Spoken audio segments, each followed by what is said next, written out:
ॐ अखण्डमण्डलाकारं व्याप्तयेन चराचरं तत्पदं दर्शितं येन तस्मै श्रीगुरवे नमः।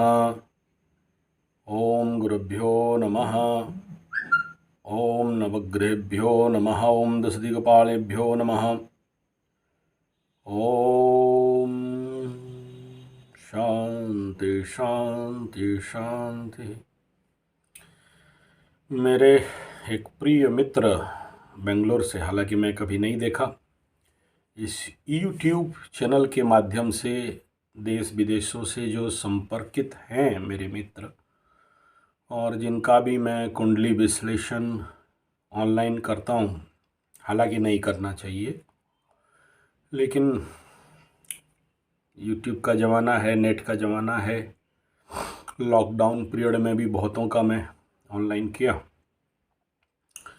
हालांकि हमेशा इस बात को ध्यान देना चाहिए कि अधूरा होता है। कर कुष्ठी कपाल तीन जब तक नहीं मिले तब तक पूर्णता नहीं होता। कर माने हाथ, कपाल माने फोरहेड, कुष्ठी माने जातक कुंडली। तो हमेशा इस बात का ध्यान देना चाहिए। दूसरा, ये जब तक जातक सामने नहीं है, वो जो मास ऑफ एनर्जी सामने नहीं है,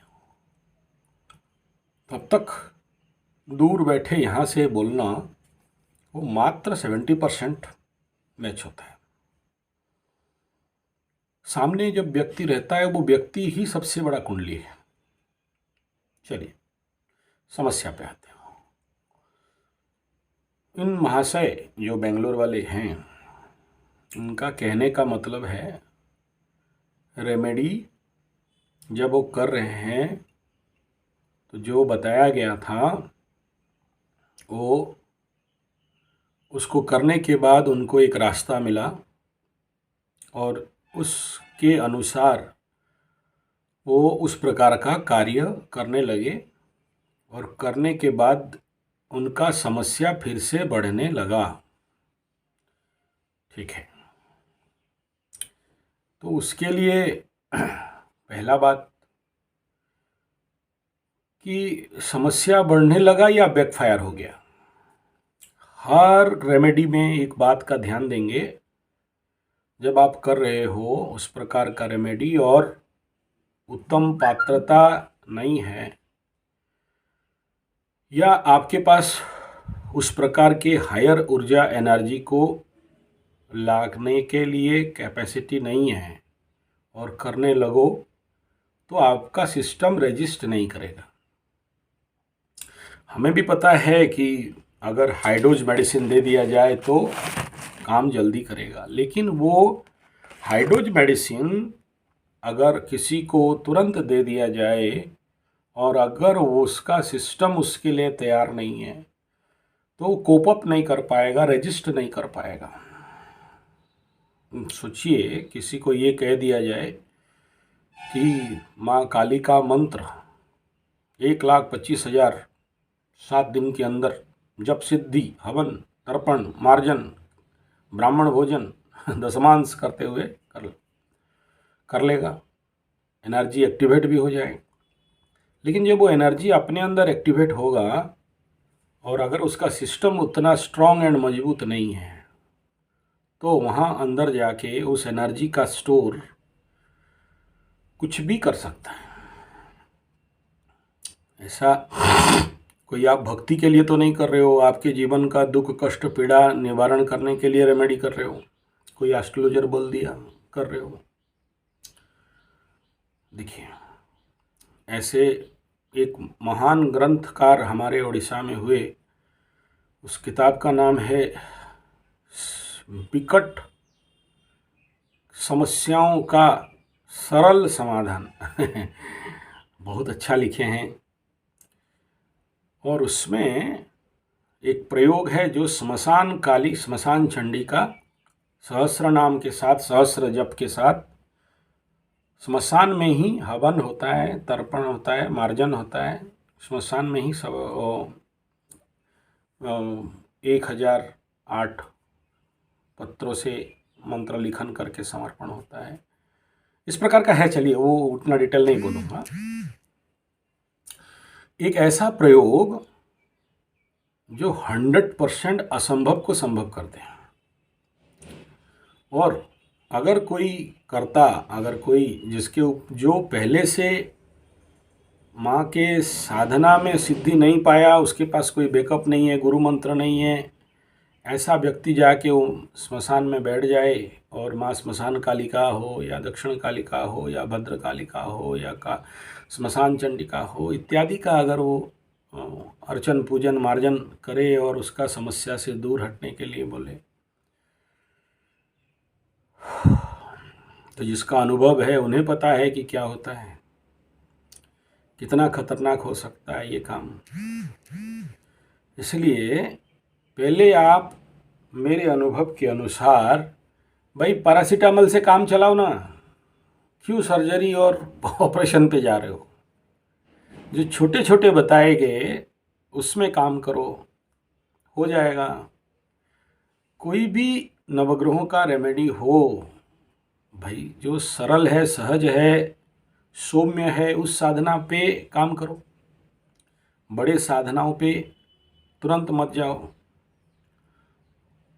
और दूसरा ये कि आप ये कह रहे हो कि मैं रेमेडी करता हूँ, समाधान नहीं मिलता।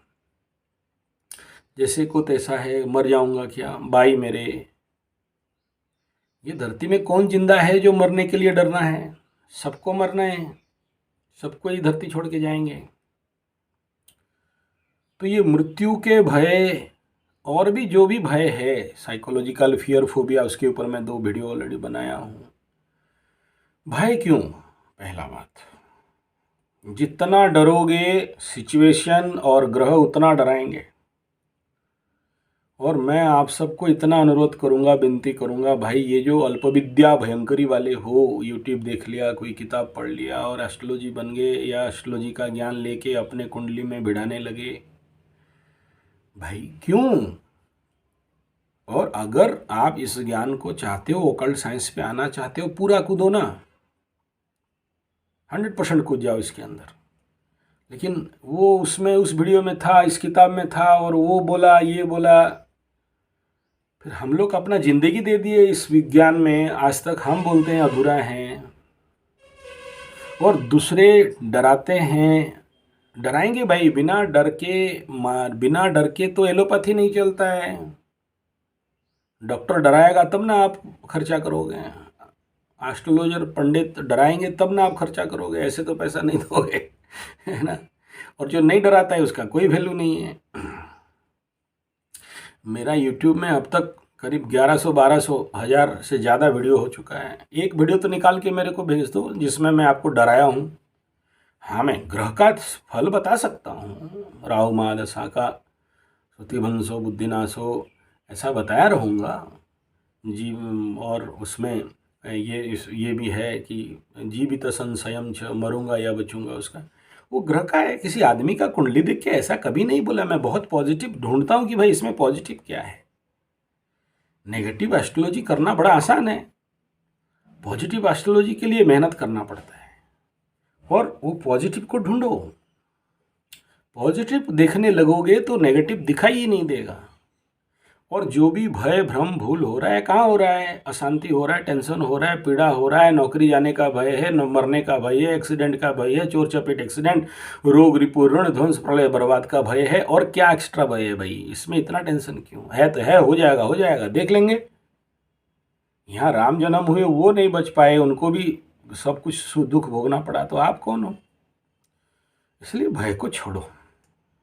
भय से निवृत्त होना पहला कर्त रेमेडी का तत्व है। हाँ, मैं जानता हूँ अगर ऐसे कुछ ग्रह तो युति हैं शनि चंद्रमा का या राहु चंद्रमा का, वो लोग कभी भय से मुक्त नहीं हो सकते। लेकिन उसके बावजूद भी तो समाधान है। और जो समाधान जैसे जैसे आप लोगों को कुंडली देख के बताया गया है उसमें निरंतर रहिए ना। चारों तरफ क्यों दौड़ रहे हो? जो फॉर्मूला दिया गया है उसको जब तक सिद्ध नहीं करोगे, फिर दूसरा कोई एस्ट्रोलॉजर के पास ढूंढो, वो फिर कोई सरल रास्ता बता दे, सरल रास्ता बता दे, फिर आप उसको करने लग जाओगे। ऐसे में ना घर का ना घाट का, दुश्मन अनाज का, धोबी का गधा, घर का ना घाट का। मैं आक्षेप नहीं कर रहा हूँ, लेकिन जो है उसमें पहले स्थिर हो जाओ और उसका टारगेट पार कर लो, फिर कैसे नहीं होता है देखेंगे। वीडियो अच्छा लगे तो लाइक शेयर कमेंट सब्सक्राइब करिए। इसका सेकंड पार्ट अगला वीडियो में, लंबा वीडियो के लिए लोग मना कर रहे हैं, इसलिए मैक्सिमम 10 मिनट पे रहता हूँ। धन्यवाद, नमस्कार।